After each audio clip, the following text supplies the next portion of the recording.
Hi, Aditi. You ready for tonight's Disney Princess Bedtime story? Tonight's story is The Little Mermaid, Ariel and the Seahorse Race. King Triton, ruler of all the oceans, stormed into the palace courtyard. Ariel, he bellowed, summoning his daughter. The young mermaid was nearby, riding her seahorse, Stormy. Uh-oh, Ariel said worriedly. He sounds angry. She turned Stormy around and they went to the courtyard. King Triton glared at Ariel. How could you sign up for the annual seahorse race, he demanded. It's a dangerous competition for mermen. No mermaid has ever competed. Ariel raised her chin defiantly. Mermaids ride seahorses too, Daddy, she said, and Stormy may be small, but he's fast. I know we can win that race if you'll let us enter. Absolutely not, King Triton shouted. But Daddy, Ariel pleaded. No, Ariel, I forbid you to enter the race, he said sternly. Ariel and Stormy slowly made their way out of the courtyard. The mermaid knew her father would never change his mind.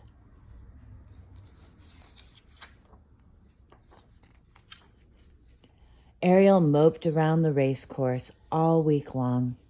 Her best friend, Flounder, tried to cheer her up.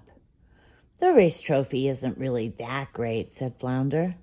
I know what would make you happy. Looking for some snarfplats or dinglehoppers. But for once, Ariel didn't want to look for human objects that had fallen into the sea. She only had one thing on her mind, the race. It just isn't fair, she exclaimed. I know I can win. Yes, agreed Flounder, if only you were a merman.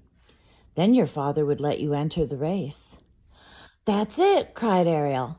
I'll be a merman. Ariel the merman. Flounder, you're a genius.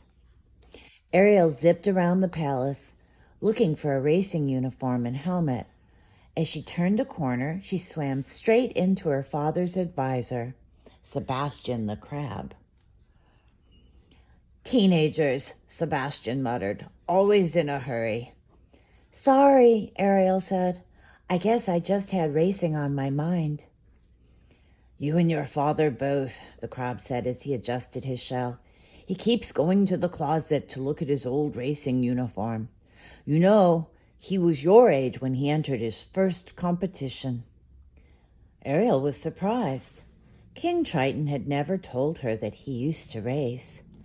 Thanks, Sebastian, said Ariel. Now she knew where to find a racing uniform.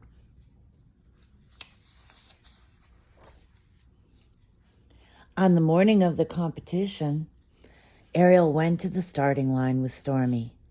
She was wearing her father's racing gear and had her hair hidden under a helmet. No one recognized her. King Triton raised his trident. A spark shot out of it, and the seahorses took off. The racers steered them through the water at breakneck speed. When they reached the coral reef, many of the fastest and most powerful seahorses could not fit through the small openings and had to swim around the coral reef. But Stormy was small and Ariel was brave, so they swam through the reef. Before long, they had taken the lead. Ariel shouted with joy as her seahorse whipped around the next turn. But this time he was too fast.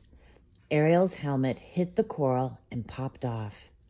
Her long red hair streamed out behind her as she headed into a dark cavern. One racer, Carpa, saw Ariel's red hair from behind. A mermaid, he cried in disbelief.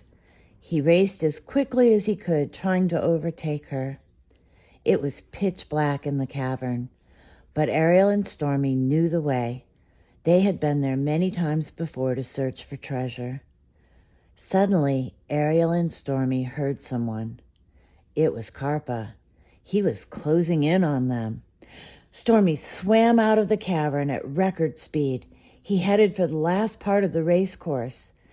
Ariel and Stormy swam over and under some seaweed hurdles. Now all of Atlantica could see them. The crowd gasped as the princess passed by with Carpa right next to her. King Triton rose from the royal box, a look of utter surprise on his face.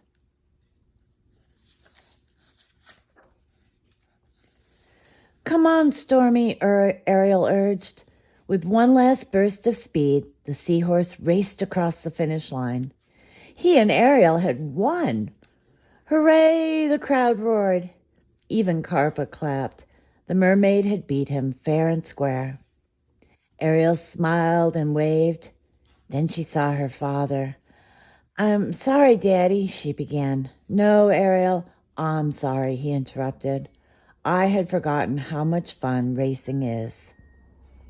I was just worried about you. Can you ever forgive me?" Ariel nodded and kissed his cheek. Then King Triton proudly handed his daughter the trophy. Everyone cheered, but the king was the most enthusiastic of all. Good night, Princess. I love you. Sweet dreams.